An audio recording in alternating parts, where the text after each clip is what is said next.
کاش دہلیز محمد پہ بچھونا ہوتا،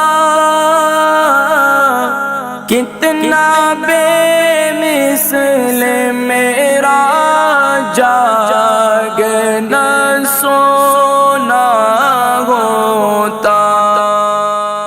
الحمدللہ ثم الحمدللہ، ماہ ربیع الاول شریف ہم سب کو نصیب ہوا، اور ماہ ربیع الاول شریف میں ہمیں یہ توفیق بھی ملی کہ ہم اپنے اعمال کا محاسبہ کریں اور نبی کریم صلی اللہ علیہ وسلم سے تجدید عہد وفا کریں۔ بسم اللہ الرحمن الرحیم، اللہم صلی علی سیدنا محمد وعلی آل سیدنا محمد وبارک وسلم وصلی علیہ۔ محترم ناظرین کرام، السلام علیکم ورحمۃ اللہ وبرکاتہ ومغفرتہ۔ الحمدللہ ثم الحمدللہ، ماہ ربیع الاول شریف ہم سب کو نصیب ہوا، اور ماہ ربیع الاول شریف میں ہمیں یہ توفیق بھی ملی کہ ہم اپنے اعمال کا محاسبہ کریں، اپنی زندگیوں میں، اپنے رویوں میں، اپنی عادات میں ان کو بدلنے کی کوشش کریں، اور نبی کریم صلی اللہ علیہ وسلم سے تجدید عہد وفا کریں۔ الحمدللہ اس پر کوشش جاری ہے، آپ بھی کوشش کر رہے ہوں گے اپنے گھروں کے اندر۔ اللہ تبارک و تعالیٰ کوشش برابر فرمائے اور ہم سب کو اپنے رویوں میں، اپنی عادات میں بدلنے کی توفیق نصیب فرمائے، اور اسوہ رسول صلی اللہ علیہ وسلم کے مطابق ڈھلنے کی توفیق نصیب فرمائے۔ چھٹی ربیع الاول کے کیا خاص اعمال و وظائف ہیں، انشاءاللہ ان کا تذکرہ آج کی نشست میں کریں گے۔ ناظرین کرام، حضور اکرم صلی اللہ علیہ وآلہ وسلم کی ایک بہت ہی پیاری حدیث مبارکہ جس کے راوی سیدنا عبداللہ بن عمر رضی اللہ تعالی عنہ ہے، قال رسول اللہ صلی اللہ علیہ وسلم، سمعت عن عبد الله بن عمرو رضي الله تعالى عنهما يقول سمعت رسول الله صلى الله عليه وسلم يقول إن المسلم المسدد ليدرك درجة الصوم القوام بآيات الله بحسن خلقه وكرم ضريبته۔ سبحان اللہ۔ حضرت عبداللہ بن عمر رضی اللہ تعالی عنہ فرماتے ہیں کہ میں نے رسول کریم صلی اللہ علیہ وسلم کو یہ ارشاد فرماتے ہوئے سنا کہ وہ مسلمان جو شریعت پر، یعنی میری تعلیمات پر عمل کرنے والا ہو، اپنی طبیعت کی شرافت، اپنے اچھے اخلاق کی وجہ سے وہ اس شخص کے درجے کو پا لیتا ہے جو رات کو نماز میں بہت زیادہ قرآن کریم پڑھنے والا اور بہت زیادہ سبحان اللہ روزے رکھنے والا ہے۔ یہ بتانا مقصود کیا ہے کہ حقوق العباد کی اہمیت، کہ حقوق اللہ بہت اعلیٰ ہے۔ اللہ کریم نے اگر توفیق دی ہوئی ہے کہ ماشاءاللہ راتوں کو اٹھ کر قرآن کریم کی تلاوت کی جا رہی ہے تہجد کے اندر، اور پھر دن میں روزے رکھے جا رہے ہیں، نفلی روزوں کی کثرت کی جا رہی ہے، لیکن مخلوق خدا کے ساتھ اچھا رویہ، اچھا برتاؤ نہیں ہے، تو آقا علیہ السلام یہ بتلا رہے ہیں کہ ایمان والوں اپنے رویوں میں تبدیلی لے آؤ، اور فرمایا کہ اگر تمہارے اچھے اخلاق ہیں اور تمہاری طبیعت کے اندر شرافت ہے،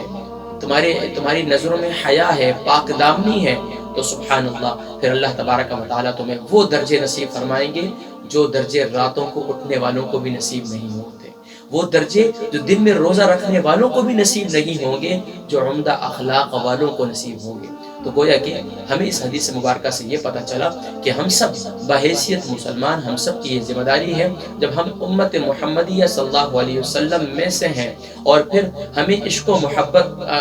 کے دعوے بھی ہمارے بہت ہیں، لیکن ہماری زندگی، ہماری شب و روز وہ اس کے بالکل برعکس ہے۔ یہ کتابی باتیں، یہ کتابوں کے اندر احادیث مبارکہ کا اتنا بڑا ذخیرہ، لیکن ہمارا عمل آج یہ بتلا رہا ہے کہ ہم نبی کریم صلی اللہ علیہ وسلم کی شریعت سے بہت کوسوں دور ہیں۔ اللہ تبارک و تعالی ہم سب کو اچھا رویہ، اچھا برتاؤ اور اپنے مزاج کے اندر شگفتگی، شائستگی اور اچھا سوچنے کی، اچھا سمجھنے کی اور پازیٹیو اور مثبت رویے کو اپنانے کی توفیق نصیب فرمائے۔ ناظرین کرام، ماہ ربیع الاول شریف کے چھٹی ربیع الاول کے کیا خاص اعمال اور وظائف ہیں، ان کا تذکرہ آج اس لیے بھی کروں گا کہ آج کی چھٹی ربیع الاول بہت خاص ہے۔ وہ لوگ جو چاہتے ہیں، خاص طور پر یہ جائز امر کے لیے، کہ جن کے میاں بیوی کے درمیان میں نفرتیں ہو چکی ہیں، شوہر کے دل میں بیوی کے لیے نفرت، بیوی کے دل میں شوہر کے لیے نفرت، بھائی کے دل میں بھائی کے لیے نفرت، بہن کے دل میں بہن کے لیے نفرت، بھائی بہن کی نفرت، اولاد کے دل میں ماں باپ کے لیے نفرت، اور اسی طریقے سے معاشرے کے اندر جتنے جائز رشتے ہیں ان جائز رشتوں میں مزید تقویت اور پیار و محبت قائم کرنے کے لیے یہ آپ کو بہت پیارا عمل میں بتا رہا ہوں، اس عمل کی پابندی کریں۔ اس سے پہلے آپ جو ہے اپنی حسب توفیق صدقہ کر دیں اور اس کے بعد یہ عمل شروع کر دیں۔ اور وہ عمل کیا ہے؟ سبحان اللہ، آپ نے پابندی کے ساتھ 313 مرتبہ صبح کے وقت میں اور 313 مرتبہ شام کے وقت میں آپ نے یہ عمل کرنا ہے۔ سورہ فجر کی آیت نمبر 20 ہے، وَتُحِبُّونَ الْمَالَ حُبًّا جَمًّا، وَتُحِبُّونَ الْمَالَ حُبًّا جَمًّا۔ بھائی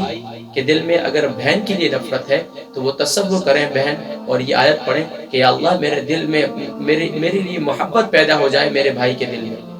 بیوی اپنے شوہر سے نفرت کرتی ہے، شوہر اپنی بیوی سے نفرت کرتا ہے، یہ ایک دوسرے کے لیے عمل کریں اور صبح کے وقت میں صبح کے وقت میں بھی کریں اور شام کے وقت میں بھی۔ اگر کوئی 313 کی تعداد نہیں کر سکتے تو اس کی پھر کم سے کم تعداد جو ہے وہ 101 بار ہے، اور جو زیادہ سے زیادہ ہے وہ جو ہے میں نے بتلا دی، اور درمیانی اگر کوئی کرنا چاہے تو وہ پھر 41 ٹائم ہے، اور پھر اس کو زندگی کا اپنا طریقہ بنا لیجئے کہ ہر فرض نماز کے بعد ایک مرتبہ آپ جو ہے وَتُحِبُّونَ الْمَالَ حُبًّا جَمًّا جس کا بھی تصور کر کے پڑھیں گے، اللہ تبارک و تعالیٰ اس کے دل میں انشاءاللہ آپ کی محبت پیدا فرما دیں گے۔ اس کے علاوہ دن میں باودو رہیں اور یا ودودو کثرت سے پڑھیں، یا ودودو کثرت کے ساتھ پڑھیں باودو ہو کر، تو انشاءاللہ اللہ تبارک و تعالیٰ اور کثرت سے درود و سلام پڑھتے رہیں تو اس کی برکت سے محبتیں ملیں گی انشاءاللہ۔ اللہ تبارک و تعالیٰ توفیق عمل نصیب فرمائے۔ 7ویں ربیع الاول کے کیا خاص اعمال اور وظائف ہیں انشاءاللہ ان کا تذکرہ میں اگلی نشست میں کروں گا۔ اپنی دعاؤں میں یاد رکھیے اور اپنی زندگی کو بدلنے کے لیے اس ربیع الاول شریف کو یادگار ربیع الاول بنائیے، اسوہ رسول صلی اللہ علیہ وسلم کی روشنی میں۔ اللہ تبارک و تعالیٰ ہم سب کو کہنے اور سننے سے زیادہ عمل کرنے کی توفیق نصیب فرمائے۔ اس پیغام کو دوسرے مسلمانوں تک پہنچانے میں اپنا کردار بھی ادا کیجیے، ہو سکتا ہے کسی کی زندگی بدل جائے اور اس کے توفیق اللہ کریم میری اور آپ کی زندگی کو بدل دے۔ اللہ تبارک و تعالیٰ توفیق عمل نصیب فرمائے۔ السلام علیکم ورحمۃ اللہ وبرکاتہ۔